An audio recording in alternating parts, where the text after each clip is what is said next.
કેમ છો મારા વહાલા વિદ્યાર્થી મિત્રો? આપણે શીખી રહ્યા છીએ ચેપ્ટર નંબર 12 પૃષ્ઠફળ અને ઘનફળ, જેમાં આપણે આ વિડીયોની અંદર સ્વાધ્યાય 12.1માં દાખલા નંબર 3ને સોલ્વ કરવાનો છે. ચાલો શરૂઆત કરીએ છીએ. દાખલો શું કહે છે, રકમ શું કહે છે? તો કે ભાઈ એક અર્ધગોલકની ઉપર શંકુ લગાવેલો હોય ને તેવું એક રમકડું છે.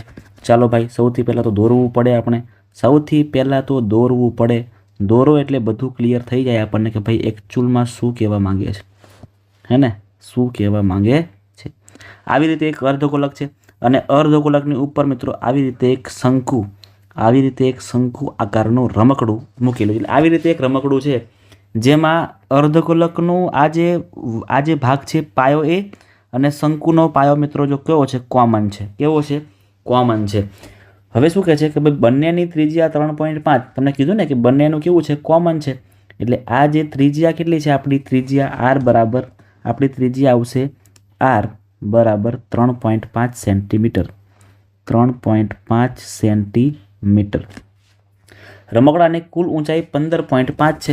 રમકડું અહીંથી લઈને અહીંયા સુધીનું હોય. હા સાહેબ હોય ને, બરાબર છે. અહીંથી લઈને આ જે આખી લંબાઈ કેટલી છે, તો કે આખી લંબાઈ 15.5 છે. હવે મિત્રો મારે તમને એક વાત કેવી હોય કે ભાઈ આખું 15.5 છે તો મારે ખાલી શંકુનું જોતું હોય, એટલે કે આટલી લંબાઈ મારે જોતી હોય, અહીંથી લઈને આટલી ઊંચાઈ મારે જોતી હોય. શું કરવું પડે? તો જુઓ તમે, અહીંથી આ અર્ધગોલકમાં અહીંથી આ 3.5 હોય ને તો સિમ્પલ છે કે આ પણ કેટલું હોય, 3.5. કેમ કે અર્ધગોલકમાં સેન્ટરમાંથી બધી રેખાઓ કેવી સરખી જ નીકળે. એટલે અહીંયા આ પણ 3.5 થાય તો અહીંથી લઈને આ પણ 3.5 જ થાય. એટલે 15.5માંથી આપણે આ જે 3.5 કરું ને એ માઇનસ કરી દઈએ તો શું, તો બેસ્ટ કે, હે ને, તો બેસ્ટ થઈ જાય. તો આપણને શું મળી જાય, તો કે ભાઈ આ જે શંકુ છે ને, શંકુ એની ઊંચાઈ આપણને મળી જાય. ઊંચાઈ કેટલી મળશે, તો કે ભાઈ 15.5માંથી આપણે 3.5ને માઇનસ કરી દઈએ છીએ તો આપણને 12 આવશે. એટલે 12 સેન્ટીમીટર મળી જશે. આની ઊંચાઈ આપણને મળી જશે. ક્લિયર છે? ડન છે બધાને? આટલી વસ્તુ ખબર પડી ગઈ? ચાલો, એટલે હવે આની પરથી આપણે રમકડાનું કુલ પૃષ્ઠફળ ગોતવું છે. રમકડાનું પૃષ્ઠફળ ગોતવા માટે આપણે શંકુનું વક્ર સપાટીનું ક્ષેત્રફળ શોધવું પડે અને ત્યાર પછી અર્ધગોલકની વક્ર સપાટીનું ક્ષેત્રફળ શોધવું પડે. તો સૌથી પહેલાં ચર્ચા આપણે કોની કરીએ છીએ? સૂત્રની કરીએ છીએ. હંમેશા પહેલાં આપણને ખબર તો હોવી જોઈએ ને. તો લખીએ આપણે કે ભાઈ રમકડાનું કુલ પૃષ્ઠફળ, રમકડાનું કુલ પૃષ્ઠફળ કયા કયા બે આકાર છે, તો કે ભાઈ એક આકાર છે શંકુ. એટલે પહેલું આવશે શંકુનું કાં તો શંકુની વક્ર સપાટીનું ક્ષેત્રફળ.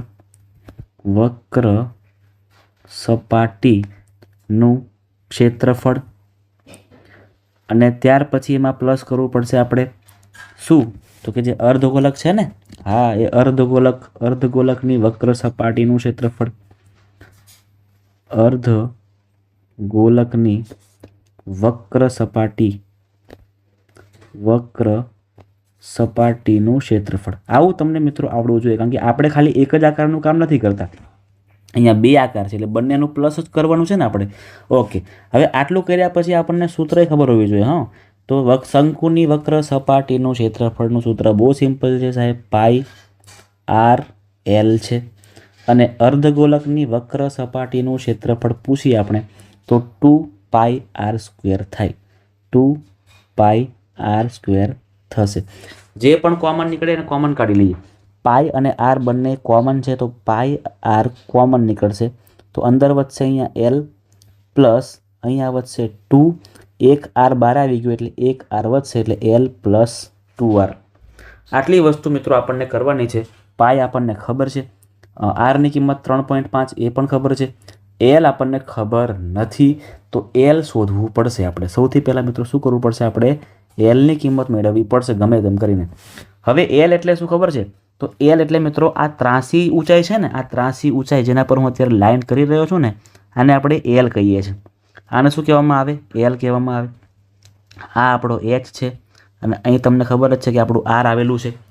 તો અહીં જુઓ કે અહીંયા એચ અને આર આપણને બંને ખબર જ છે. તો આ પાછો કાટકોણ ત્રિકોણ છે. તો સિમ્પલ છે સાહેબ કે કર્ણનું માપ મેળવી લો એટલે આપણને બધું મળી જવાનું છે. તો લખીએ આપણે કે L² બરાબર H² પ્લસ R². ચાલો H કેટલા છે? Hની કિંમત તો અહીંયા આપણને 12 મળી, તો Hની કિંમત 12 એટલે 12². R કેટલા છે? તો કે ભાઈ પોઈન્ટમાં છે, કોઈ ચિંતા નહીં, પોઈન્ટમાં તો પોઈન્ટમાં, ટેન્શન ના લો. 3.5 12² કરો તો 144 થાય. ડન છે સાહેબ, ડન છે. અને 3.5² મને ખબર નથી 35², પણ મને એક ટ્રીક ખબર છે કે કોઈ સંખ્યા હોય ને લાસ્ટમાં 5 હોય ને તો 5ના 25 કરી દેવાના, અને 3 પછી 4 આવે ને તો 3 ચોક 12 કરી દેવાના. પોઈન્ટ છે તો બે સંખ્યા પછી પોઈન્ટ એટલે 12.25. 12.25 ડન છે. આટલું ડન છે બધાને. ચાલો આ કર્યા પછી શું કરીએ? તો કે આ કર્યા પછી આપણે પ્લસ કરીએ. આ બંને કર્યા પછી પ્લસ કરો તો 144 પ્લસ 12 કરવા પડે. 144 પ્લસ 12 કરો ને તો 1 5 અને 4 ને 2 6 156.25 થશે. હવે સાહેબ 156.25નું વર્ગમૂળ આપણે કાઢવું છે, તો કેવી રીતે કાઢવાનું? બરાબર ને?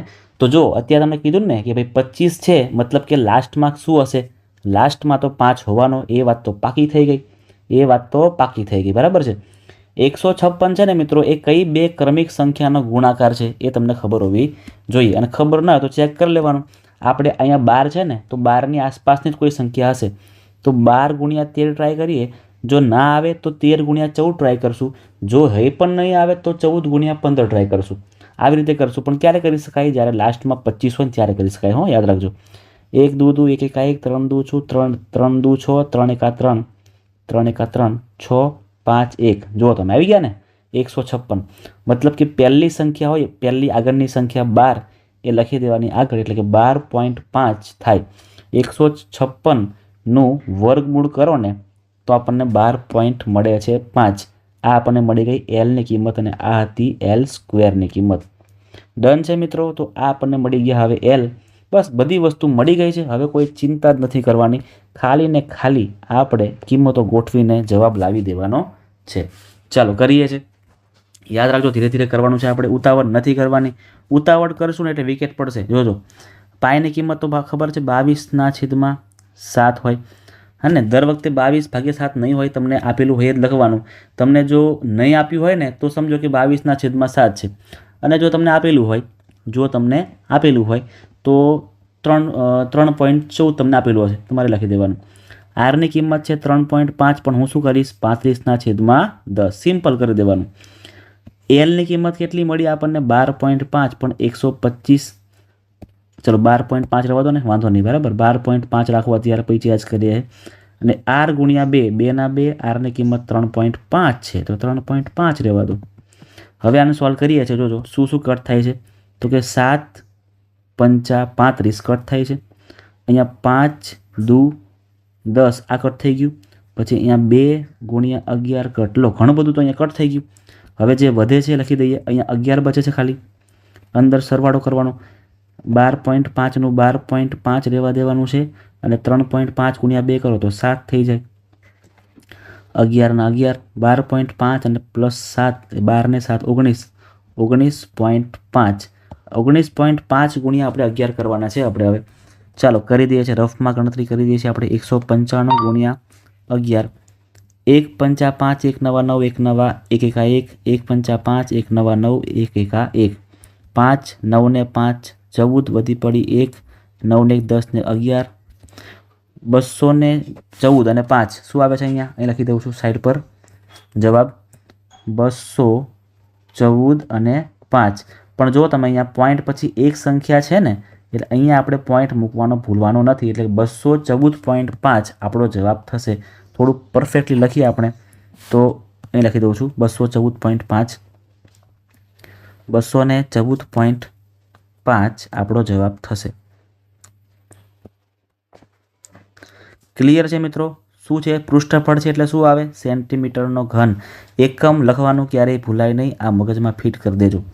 બરાબર છે? તો આ દાખલો હતો આપણો દાખલા નંબર 3. નેક્સ્ટ વિડીયોમાં આપણે દાખલા નંબર 4ને પરફેક્ટલી સમજીશું. ત્યાં સુધી મિત્રો, જો તમે ચેનલ પર નવા હોય તો તમારે ચેનલને સબસ્ક્રાઈબ કરી દેવાની છે. તમને વિડીયો ગમ્યો હોય તો વિડીયોને એક લાઇક પણ કરવાની છે. તમારા મિત્રો સુધી આ વિડીયોને શેર પણ કરી દેજો, જેથી વધારેમાં વધારે વિદ્યાર્થીઓ આપણા વિડીયોનો લાભ લઈ શકે.